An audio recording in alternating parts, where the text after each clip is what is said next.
Okay, good afternoon, everyone. I hope everyone is still doing good now and you are ready for the main part of this course. And for today's edition, for today's meeting, we will be talking about the general idea of literary research and literary criticism. And hopefully at the end of this meeting, you will have a clear idea of what literary criticism or literary research is, what its elements are, and how you can start doing it. And of course, I hopefully will want you to start writing a question that you can later develop into literary research. All right, now let me show you what I got here for you.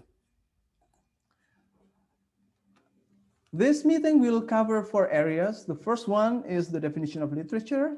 The second one is the definition of literary research or literary criticism. And the third thing will be the elements of research in literature. And last but not least, I will give you examples of research in literature. Hopefully after these four elements, you can start drafting a question that you can later develop into a research problem. First of all, what is literature?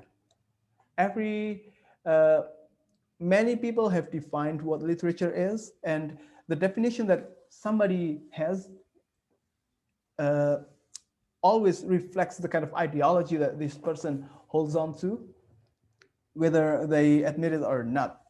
And today I will be using a definition of literature that I have synthesized from several sources, mostly from Terry Eagleton, Raymond William, and Warren Allen Wellick. So for the purposes of this course, literature is defined as an aesthetic work that contains language as its major element. Now, here I am using the word aesthetic. What is aesthetic? What does it mean when I say aesthetic? So when I say aesthetic, it means something that has value to itself without serving other purposes. So that's the basic definition of aesthetic that I got from one writer that I can mention to you later. So when something is aesthetic, it means it is useful for being itself, not for serving a different purpose. And when we talk about literature, what I mean by an aesthetic work is something or a written work that is useful, although it does not do anything other than being itself. It will be easier to define this by making a comparison. Let us compare a short story and a newspaper article. What makes a short story an aesthetic work is because it is there for you to read, to enjoy, and to think about without having a different purpose than being itself. It doesn't have to tell you about something and something else. If we compare it to a newspaper article, we will find the difference. A newspaper article is useful because it gives you information about something that has happened elsewhere or that is going on elsewhere. Another comparison will be an invitation letter. An invitation letter is useful because it tells you that something is going to happen and it invites you to come to attend, to participate in that event. So that's the purpose, okay? It is useful because it does something else. While a short story, it is useful because you can enjoy it, you can read it, and it doesn't have to tell you about something. It doesn't want you to do something else. So with that, a definition of literature is something that has that aesthetic attitude, aesthetic value, but it also contains language as a major element. And what are examples of literary works then? So if we define it like this, then an example of literary work can be various. And here are some of the examples that I can come up with. First of all, poetry, of course. Poetry, it's an aesthetic work. When you have a poetry, it's there and you can enjoy it without having a purpose of telling you to do something, informing you about something else, or asking you to do something. No. A prose work or a short story, a novel, a novella, or creative nonfiction, those are prose works. Plays, of course. Um, songs. Songs are included here as aesthetic work that has a lot of, that has language as its major element. Movies are also aesthetic work. Graphic novels, yes, all of this. So there are basically a lot of works that can be included as literature in this definition. Now, you might also hear that literature is usually fiction. Yeah, it's not wrong to say that many of the literary works are fiction, which means the product of somebody's imagination. However, there are also works that are literature that are not fiction at all. They are even nonfiction. You are now even working on one. Now, what makes a nonfiction work literature? How can we call something nonfiction, like, for example, autobiography, a literature? It's because you can actually enjoy these nonfiction works without it having to do something else. When you read an autobiography that is considered literature, you read it because it's fun to enjoy, it's good, you can relate to it, and you don't even have to care about somebody else who wrote it, who experienced the stories of that autobiography. Now, you might have a question. Then, does it mean that literary works don't have any social values? Can literature teach us about something? Of course. Of course. Literary works can be political as well. It can also make you do something. It can also have some implications in the society. But that is another effect of literature. Without this effect, the work can still be valuable. So that's literature. Now, let us go to the next part, which is literary research or literary criticism. Now, I will use literary research and literary criticism interchangeably because basically they are the same thing. In the academia, in universities, we usually call it literary research, while outside the university, people tend to call it literary criticism. In fact, it has been going on for a long time without people calling it literary research. Now, what does it mean? What is literary research or literary criticism? Now, we can define it in these simple ways. Basically, literary criticism or research is a product or the process of analyzing, comparing, interpreting, or even evaluating literary works. That is one definition. You can analyze, compare, interpret, and evaluate. You can go as far as evaluating literary works. That's one. The second one will be still analyzing and comparing and interpreting, but you also try to make connection between those works and their authors. You can do a study like this, a criticism like this. And the third one is you can also make a connection between these literary works and their readers. You can do a study like that. You can do the impact of, for example, a particular movie towards the people who view the movies. Or you can also talk about the impact of reading, for example, okay, children's literature to children in the millennial era, for example.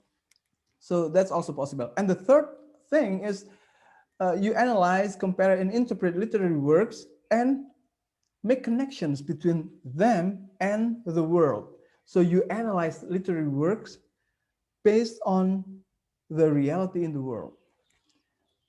So that's also a very common thing. And in fact, many people have lately been using the world to analyze literary works. Of course, not the works, the world per se, but the theories about the world. And we will talk about that later. And the result of doing this research or criticism can be various.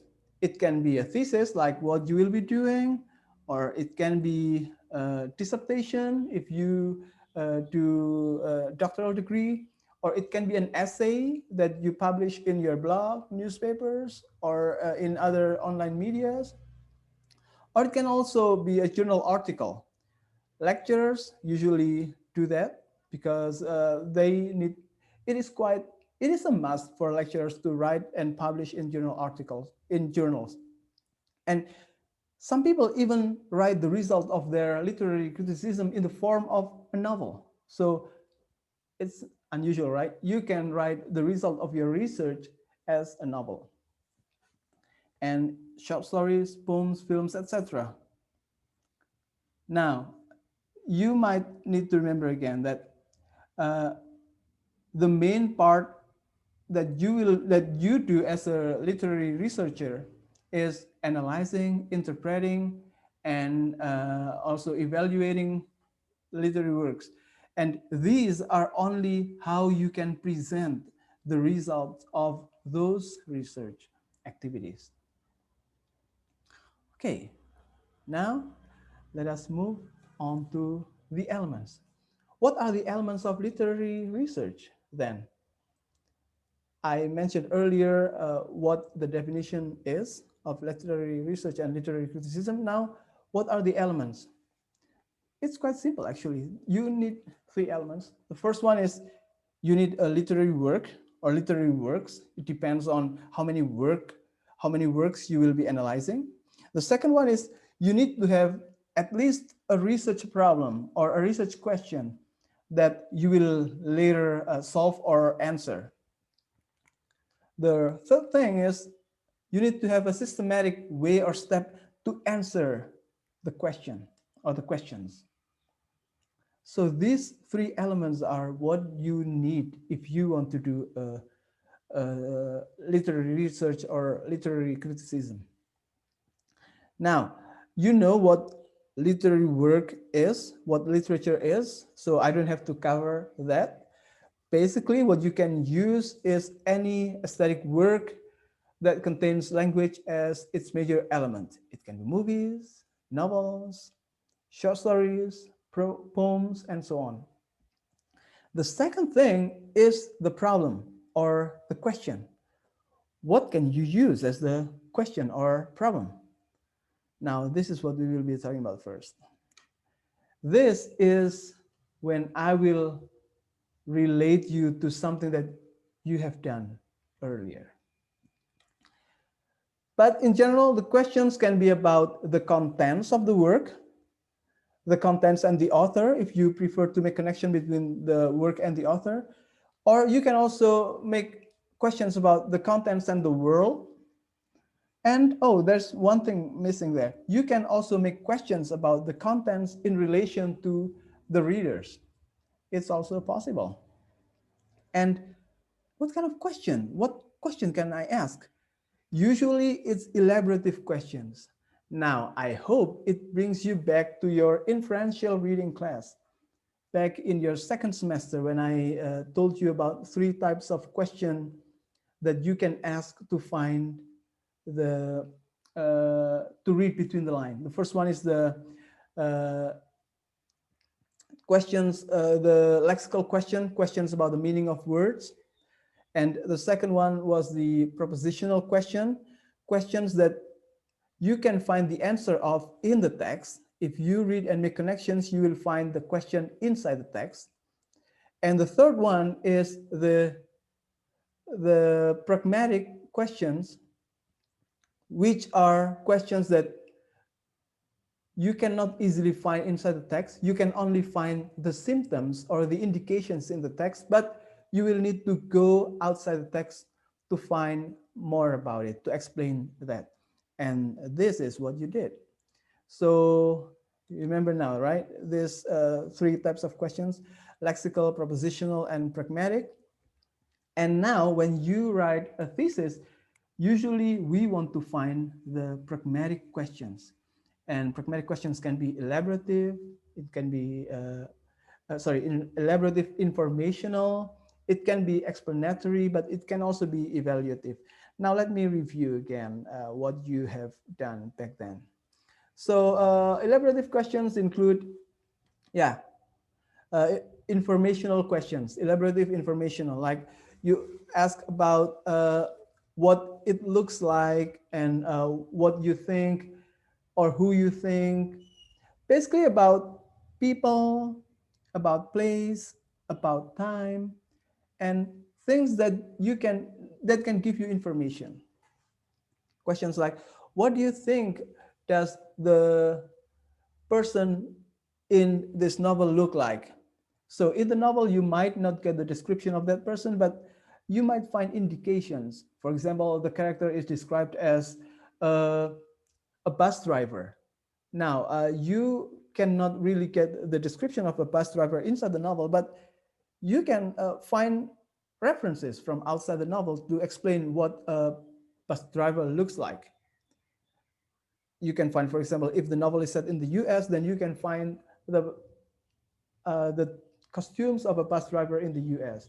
If the bus driver is someone in India, you can try to find information about how a bus driver looks like in India. The second question will be the explanatory. This is a kind of elaborative question that aims to explain something. Explains here refers to how something happens or why something happens. It can be causal or it can be about how something happens, process. And the third one is evaluative questions about whether something is good, bad, ethical, unethical, feminist, or whether something is capitalistic, and so on, basically to evaluate something. Now, these are what I gave you as examples, okay? Now, what are actual examples like? Okay, first of all, for elaborative informational questions, you can ask questions like, what kind of society do these people in the novel live in? Sorry, not live it, live in. And then you can also try to explain what is the nature of the relationship between man and nature in this book, or between men and women in this novel. That's informational. You want to find information, but the information cannot be found exactly inside the text. You need external sources to help explain the question. Or you can also make questions like this. How does the character eventually gain respect from the society in this movie? So you want to know the process of something, how something happens in the movie. And the movie doesn't explicitly tell you, but it gives you some indication that this is how something happened. And to understand that indication, you will need external references to help you explain that. Or you can also ask questions like, why do the male characters act in such a way towards women in the novel? I'm sorry, I keep making grammatical mistakes today. So yeah, it's supposed to be, why do the male characters act in such a way towards women in the novel?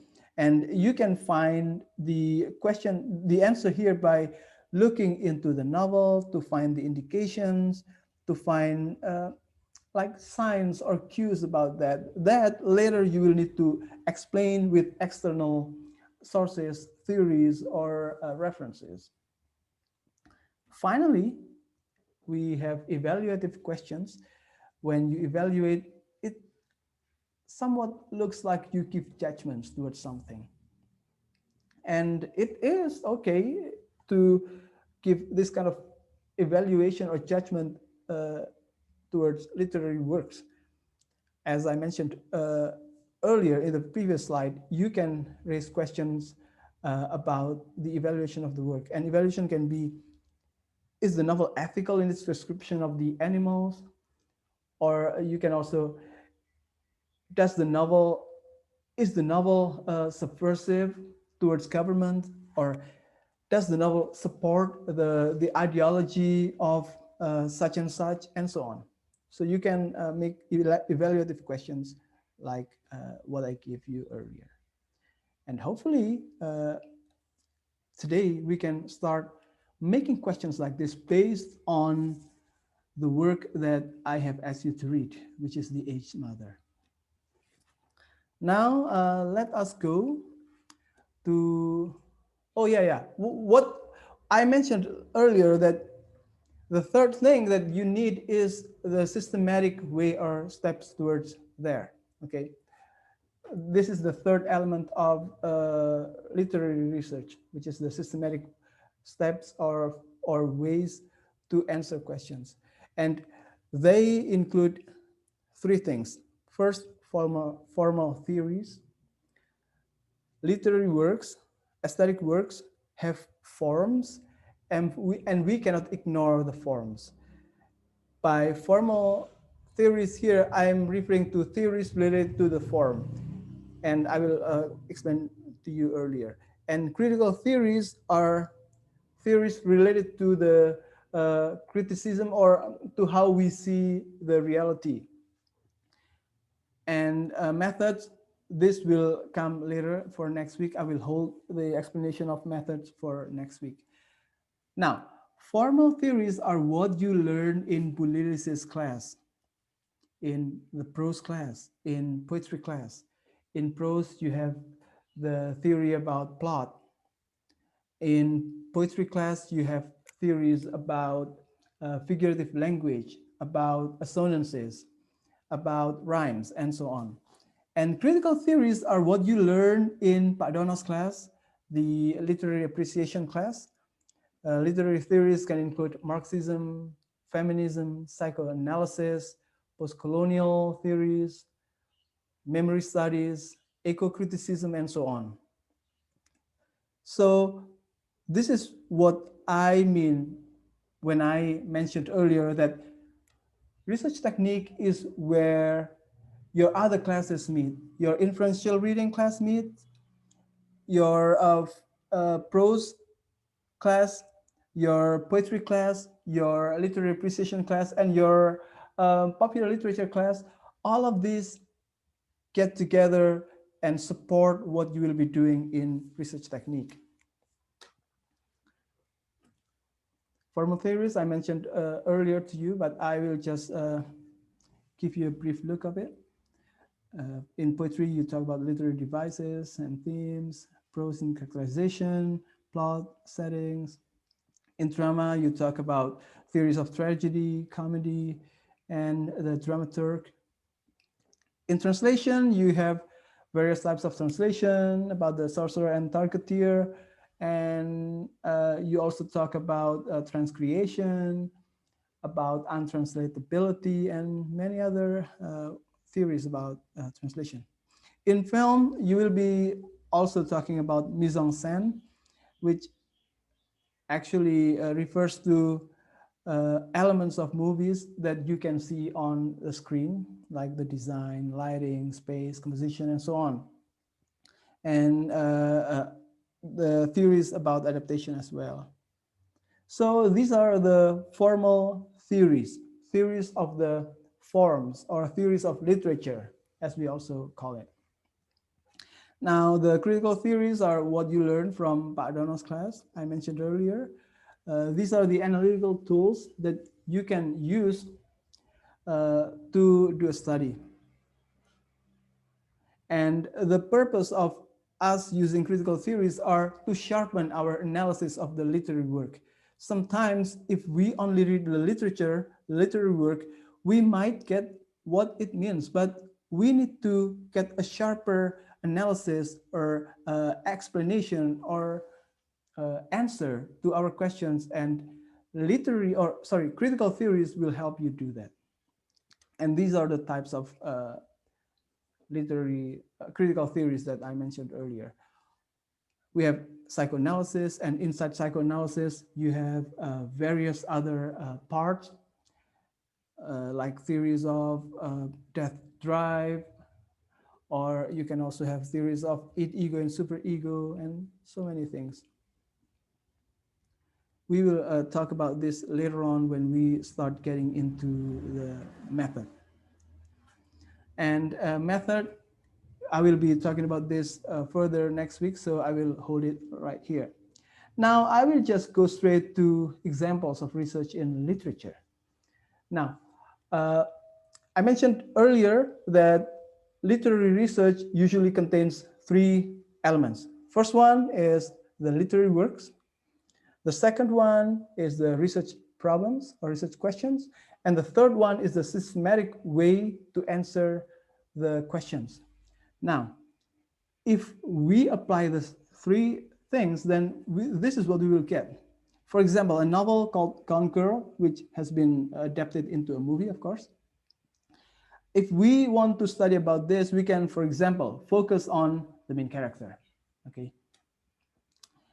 it's she's Amy. Yeah, that's her main character, and you can have an objective or a problem or a question related to the explanation of her attitude. Why does she act in such and such way in the novel? So that can be your objective. And the method or the systematic way to approach it is, it can be descriptive analytical, which means you find explanations from the novel that can eventually give indications or cues or signs to explain that. And to make it sharp, you also use some critical theory like psychoanalytical theories, the one related to the psychopath phenomenon, for example. And this is actually something that somebody has done. I was drawing an example from a research article that I read not so long ago. So this is the example of the abstract of this particular study. There is this Gone Girl, the novel, and there is also mentioned here the critical theory, the psychoanalytical theories, and there is also the research problem or objective, which is to describe the characteristic of psychopath in the movie, in the novel. And there's also the method. Here, the writer calls it the qualitative research, which is still too broad of a definition. Now, another example from the same novel will be one that focuses still on the main character, because the main character seems to be the most important thing to dig deep, right? And but this time the objective is the same. It's basically the same objective, to explain why the character goes away from home and eventually kills someone and comes back to her home. But this research can also be done with a different method. This time it's content analysis, still qualitative.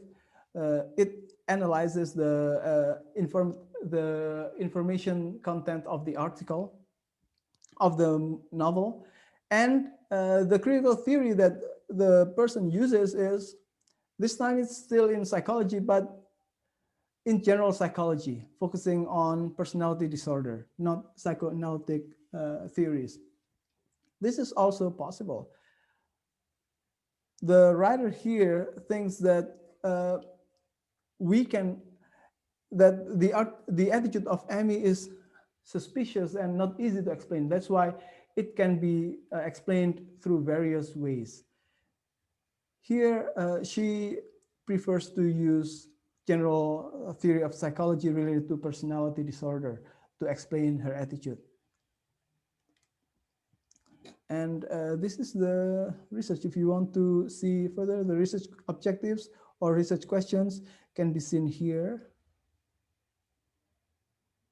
They want to know the cause of Amy's personality disorder. And the analytical tools is here, explained over here. And the work is, of course, here. You can see it at the beginning. So that's it. These are some examples that you can use, and hopefully it's ready for you to start working on your first question. Then let's get it on, guys. I think that's all. Bye.